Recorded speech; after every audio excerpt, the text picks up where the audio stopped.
என்னம்மா வாங்கப்பா. என்னம்மா ரொம்பலாம் கருத்து இருக்குது? என்னம்மா கையெல்லாம் கறி?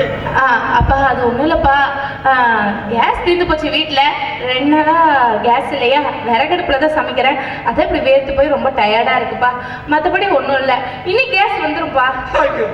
அப்பயே படிச்சு படிச்சு சொன்னேன் வேண்டாமா இந்த வீட்டில் இவனை கட்டிக்காதன்னு. கேட்டியம்மா? பக்கத்தவங்க மூட்டில் கட்டி இப்படி படாத பாடுபடுவியே அம்மா. உன தாயெல்லாம் பண்ணனே தலை மேல தூக்கி வளர்த்தன. இப்படி நீ கஷ்டப்படத்தான் உன்னை வளர்த்தனா அம்மா. ஐயோ அப்பா கத்தாதீங்கப்பா, உள்ள எல்லாரும் இருக்காங்க, அவங்களுக்கு கேட்ட போது கொஞ்சம் அமைதியா பேசுங்க. என்ன உன் மாமா என்ன மைசூர் மகாராஜனா? அந்த மயிலாண்டி மருமகளை வச்சு பிழைக்காத தெரியாதவன் அவன் ஒரு மரும. என்னடா குமர்ல எப்படி வேணா பேசுறது? உன் பிள்ளைக்கு என்ன குறை? நானாகட்டும் உன் தங்கச்சாகட்டும் இன்னைக்கு வரைக்கும் கல்யாணம் பண்ணிட்டு வந்ததுல இருந்து சொந்த மகனா தான் பாக்குறோம்.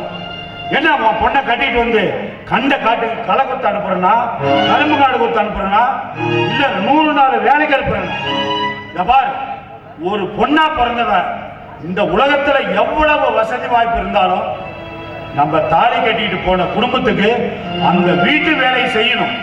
அவதான் பொம்பளை. அத பொங்கல் நம்ம புரிஞ்சுக்க. புறம்போக்கு நாய யார பார்த்தா புறம்போக்கு நாயங்கிற? 10 தலைமுறைக்கு நான் படுத்துக்கிட்டே தின்னாலையா சொத்து தெரியாதா? உங்ககிட்ட என்னடா இருக்குது பிச்சைக்காரன் நாய? அண்ணா மரியாதையா பேசுங்க, மரியாதை முக்கியம். அண்ணங்கிறதுனாலதான் இவ்வளவு நேரம் பொறுமையா இருந்தேன். இதே வேற ஒருத்தன் பேசுறதா நடக்கிறதே வேற. நானும் என் புருஷனும் உங்க பிள்ளைகளை எங்க மருமகளா பார்க்கல, பெத்த மகளா தான் பார்த்துட்டு இருக்கோம். அத முதல்ல புரிஞ்சுக்கங்க. அத்தை கொஞ்சம் மரியாதையா பேசுங்க. எங்க அப்பாவை இங்க பாருங்க, நான் ஒன்னும் உங்க 2வது மருமக வாசிக்கு மாதிரி ஒன்னும் வக்கலாத குடும்பத்துல இருந்து வந்தவ கிடையாது. வசதியான குடும்பத்துல இருந்து வந்த மருமவ. இங்க பாருங்க, எத்தனையோ மாப்பிள்ளைங்க என்ன பொண்ணு பார்க்க வந்தாங்க. ஆனா நான் தான் அதெல்லாம் வேண்டான்ட்டு இந்த கருமம் பிடிச்ச குடும்பத்துல வந்து வாக்கப்பட்டேன். இந்த அநியாயத்தை நான் எங்க போய் சொல்றது?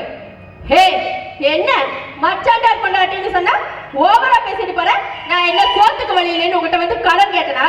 நீங்க பேர் தேவையில்லாம என்னை பத்தி ஏதாவது பேசிக்கிட்டு இருந்த மைத்த அறுத்து குடும்பத்தை. செல்வா கார்த்தி, என்னடா வேடிக்கை பார்த்துட்டு இருக்கீங்க? ஆளுக்கு 2 அடியை வைக்கிறத விட்டு சும்மா நின்று வேடிக்கை பார்க்கறீங்களா? அவங்க பேசுறதுல என்ன தப்பு இருக்குது? நானும் கல்யாணம் பண்ணதுல இருந்து அத்தனை வீட்டு வேலையும் சமையல் வேலையும் என் பொண்டாட்டி தான் செய்யறா. உனக்கு தெரியுமா என் பொண்டாட்டி எவ்வளவு வசதி வாய்ப்பா வாழ்ந்தவ இன்னைக்கு இங்க வந்து எவ்வளவு கஷ்டப்படுறான்னு உனக்கு தெரியுமா? அப்ப என் பொண்டாட்டி எந்த வேலையும் செய்யணும்னு சொல்றியா?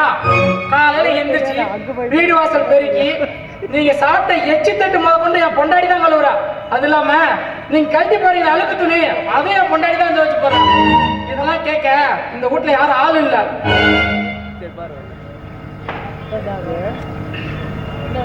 இங்க பாருங்க, எப்ப உங்க அம்மா இந்த வார்த்தை சொல்லிட்டாங்களோ இதுக்கு மேல ஒரு நிமிஷம் கூட நம்ம இங்க இருக்க கூடாது. புரியுதா? இங்க பாருங்க, பொண்டாட்டி தான் முக்கியம்னா ஏன் கூட வாங்க, இல்ல உங்களுக்கு உங்க அப்பா அம்மா தான் முக்கியம்னா அவங்க கூட இருந்து தொலைங்க. அப்பா வாங்க போலாம். நீயே இல்லாத இந்த வீட்டுல எனக்கு என்னடி வேலை? எனக்கு நீதாடி முக்கியம். நானும் வரேன்.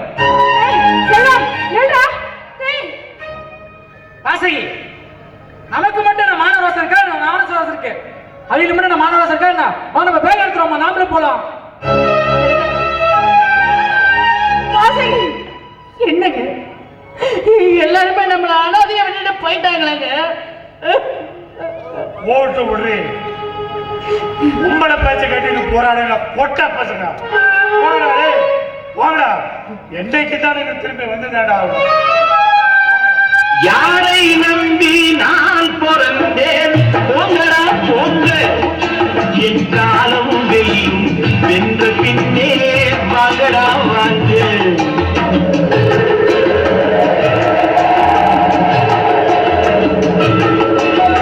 யாரை நம்பி நான் பிறந்தேன்?